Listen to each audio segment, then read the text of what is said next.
దొరుకును, పిల్లలు పెట్టుటకు వాన కోవిలకు కూటి స్థలము దొరుకును. హల్లెలూయా.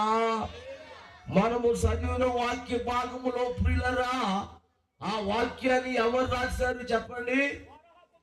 అది మన డాక్టర్ గారు సూచి చెప్పేసాడు. ఆయన స్తోత్రం చెప్పండి గట్టిగా.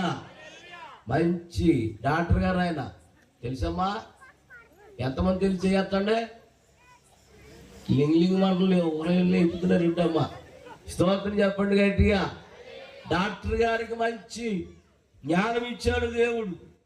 ఏ జబ్బు ఏ ఇండియన్ చేయాలో చెప్పండి. ఆయన తెలుసు. ఏ టాబ్లెట్ ఇవ్వాలో తెలుసు. స్తోత్రం చెప్పండి. ఈ మధ్యన మా ఊర్లో ఒక ఆయన జబ్బు పడి మంచం మీద పడిపోయాడు. పాపం పడిపోతే వాళ్ళ అబ్బాయి డాక్టర్ గారి దగ్గరికి వెళ్ళాడండి. ఈ డాక్టర్ గారి దగ్గరికి కాదు, మా ఊర్లో డాక్టర్ గారి దగ్గరికి వెళ్ళి ఆ అరుకు ఇచ్చాడంట. అరుకు ఏమి ఇచ్చాడమ్మా? అమ్మాయి ఆవిడంటే అలా పడుకుంటుందా? ఇలా చూడు అమ్మా, ఏమి ఇచ్చాడు చెప్పాలి. అప్పుడు ఆ కుర్రుడితో అన్నాడంట, రా మీ నాన్నకి ఏంటి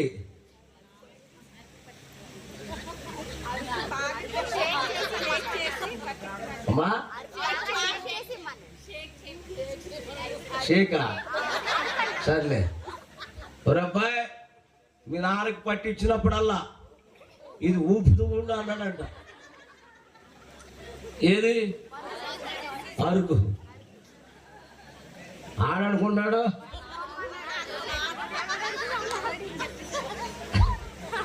డాక్టర్ గారు ఏమన్నాడు? ఇది పట్టించినప్పుడల్లా ఊపలరా అన్నాడంట. ఏది అరుకు. వీడు పట్టించేశాక ఆ నాన్నే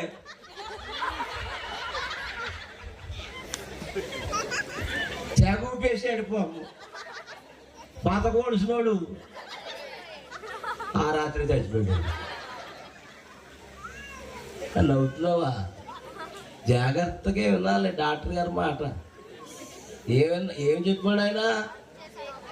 ఈ అరుకు మీ నాన్నగారు పట్టించినప్పుడల్లా ఇది ఊపమ్మా అన్నాడంట. ఆడేం చేశాడు? నాన్నకి పట్టించి ఊపమన్నాడని అలా ఊపేశాడు. ఊపేటప్పటికి గుండాకు చచ్చిపోయాడు. స్తోత్రం చెప్పండి. అంత ఎందుకు నా గొడవ చెప్తున్నానండి. ఈ కోడి మాసాలు చేపలు రోజు ఎక్కడ